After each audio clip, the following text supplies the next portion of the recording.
Bonjour à tous. Cette semaine, la nutrition dans la parashat Noach. Pour cette semaine, j'aimerais entamer avec vous un sujet qui nous tient tous à cœur. Quand Noach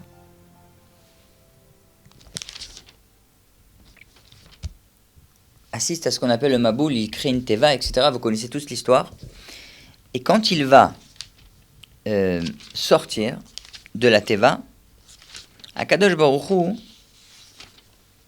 il va se passer plusieurs choses. Premièrement, Noach, comme la Torah nous le dit, Vaïven Noach misbeach l'Adonai. Noach fait un holocauste pour Akadosh Baruch Hu, pour Hachem. Vaikar mikol abema teora, il a pris de tous les animaux purs. Ou mikol aof ataro vayal olod bamisbeach. Et de toutes les volailles, qui étaient pures évidemment. Et il a fait beaucoup de korbanot, des olot, korban ola. Dans ce misbeach là. Vayarach Adonai et terach enichoach. Et Hachem a senti l'odeur, l'encens des korbanot là, de ces olot. Vayomer Adonai el libo. Hachem a dit dans son cœur, Lo osif les kalel od et à Adama ba'avour Adam.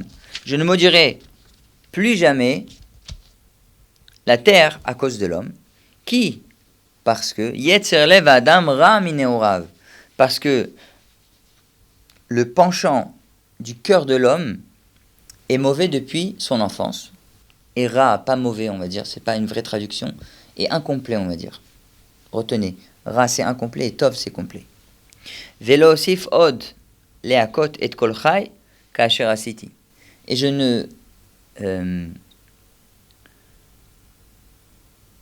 ne ferai plus de makot, entre guillemets, de plaie à tous les êtres vivants, comme je l'ai fait. On parle évidemment du Maboul. Et quelques psukim plus tard, Vaïvalech Elohim et Noach vet banav. Hashem bénit Noach et ses enfants, et il leur dit, Vayomer lem peru urvu umilo et haaretz. Et il leur dit, multipliez-vous et remplissez la terre. Je saute un pasouk. Enfin, je saute pas. Pasouk bet. Dans le Perek Tet, chapitre 9 de Bereshit. Umoraachem vechitechem yeh al kol chayat haaretz. Et la crainte, vous aurez la crainte des animaux envers vous, c'est-à-dire qu'ils vont vous craindre, des animaux de la terre, ve'al kolof hashamayim, et toutes les volailles qui vivent dans le ciel, bekol asher tirmos ha'adama, tous les animaux qui rampent également, ou bekol dege hayam be'etrem nitanu, et tous les poissons de la mer sont à vos mains, à votre merci entre guillemets. Pasuk Gimel, Kol remes asher hu chai, lachem yeh leochla. Tous les animaux rampants vivants seront permis pour vous comme aliments, leochla. Keyerek esev, comme les verdures, natati lachem et kol. En fait, ce que la Kadosh Baruch Hu va insinuer ici, c'est que comme j'ai permis à Adam Arishon uniquement les verdures et les plantes, tout ce qui pousse dans ce qu'on appelle tsomer, tout ce qui pousse dans la terre, et qu'Adam Arishon, il n'avait pas de permission de manger de la viande, vous, je vous ai permis aussi la viande. Ok? Donc c'est, premièrement, il est béni, deuxièmement, il dit que tous les animaux vont les craindre, et troisièmement, il leur permet la viande. Regardez, Or Chaim Akadosh, Rabbi Chaim Ben Attar, il pose la question. C'est vrai que c'est une question. Pourquoi Adam Arishon, il a été interdit de manger de la viande, et pour Noach, c'est permis. Or Chaim Akadosh, yesh la date, lama lo utar abasar l'Adam, et là les Noach. Véniré. Et le Or Chaim Akadosh donne trois explications extraordinaires. Première explication, Aleph, shebe'emtsauto, matza Hashem lekayem amin, vezulato, lo haya mekayem min haremez belo adam ubazeh zachau baem. Premier srout, premier mérite de Noach, c'est que grâce à Noach, qui a rentré tous ces animaux rampants dans la teva, Akadosh Baruch Hu, entre guillemets, il a pu conserver ces espèces-là dans le monde. Donc c'est un premier srout. Deuxièmement, chez Utarach baem veyagar bateva. Parce qu'il a fait un effort pour eux. Il les a nourris, il les a dorlotés, il leur a permis de dormir, il leur a permis de vivre en fait et de pouvoir perpétuer leur espèce. Et c'est lui qui s'est occupé d'eux. Et il faut vraiment lire les Midrashim pour comprendre tous les efforts qu'il a fait au quotidien, Noach, pendant toutes ces années, dans la Teva pour nourrir et s'occuper de tous ces animaux. Ve'alav ne'emar, et sur lui le pasuk dans Teilim il dit, Yegia kapecha kitochel. C'est un pasuk extraordinaire. Asherecha vetovlach. Plus ton labeur, il est grand, et plus le moment où tu manges, et tu profites en fait du pain que tu as gagné à travers ton labeur, Asherecha vetovlach. Sois heureux, et tu auras que du bien. En fait, dans Teilim, David Amelech, il fait un remez à ce que le Zohar HaKadosh, il appelle Nahama de Kisufa, le pain de la honte. Qu'est-ce que ça veut dire? Vous savez que quand la Neshama descend dans le monde, quand elle est dans les mondes supérieurs à côté d'Akadosh Baruch Hu, elle profite de la sainteté divine. Elle n'a aucun effort à faire.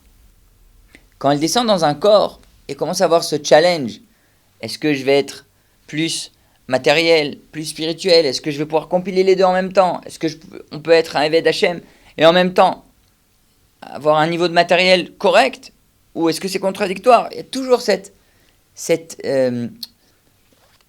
guerre interne entre le corps et l'âme. Et Akadosh Baruch Hu dit à l'âme, descends dans le monde, descends dans ce corps, va travailler, fais des efforts. Il faut que tu aies un labeur. Yegia kapecha, la pomme de tes mains, tu amènes la parnassa de ton front, kitochel. Ensuite, après 120 ans, Bezrat Hashem, quand tu reviendras vers moi, dit Akadosh Baruch Hu à la Neshama, tu auras gagné ton pain à travers ton labeur. Mais tu ne mangeras plus du pain de la honte. Parce que c'est la honte pour la Neshama de toujours recevoir d'Akadosh Baruch Hu sans, entre guillemets, avoir un labeur. Ça, c'était une petite parenthèse. Troisième mérite que Noach il a eu, chez Garam Beimtsaout Korbano, à travers le korban, le sacrifice que Noach a fait avec ces animaux-là, donc, chez Nitratza Hashem, qu'Akadosh Baruch Hu, il a accepté ces korbanot, Venishba shelo ikaret kol basar. Et grâce à ces korbanot, et le fait qu'il ait senti et qu'il ait été consolé à Kadosh Baruch Hu, en quelque sorte, il a juré, grâce à Noach et ses korbanot, de ne plus jamais exterminer les espèces du monde, pas uniquement humaines, mais aussi du monde entier. Lazé itir lo Hashem lechol mipri darko.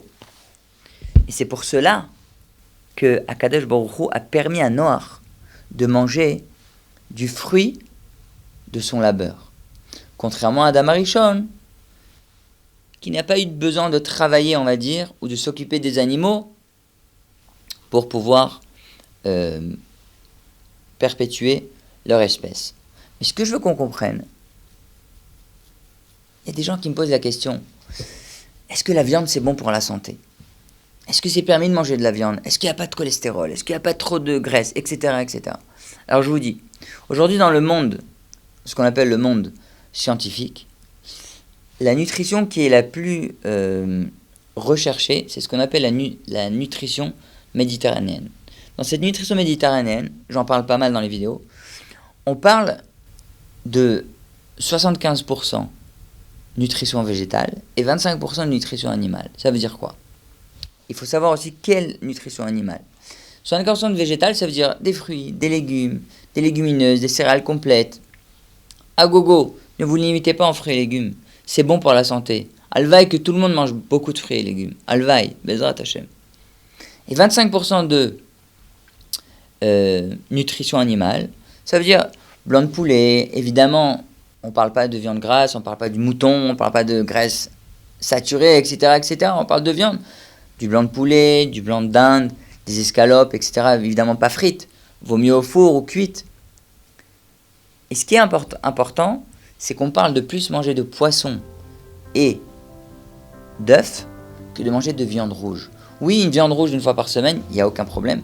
Tant que c'est pas trop gras, ça dépend évidemment de votre taux de sucre, cholestérol, etc., triglycérides dans le sang à travers le bilan sanguin. Voilà pour cette semaine. Shabbat shalom à tous, la nutrition dans la paracha. À bientôt.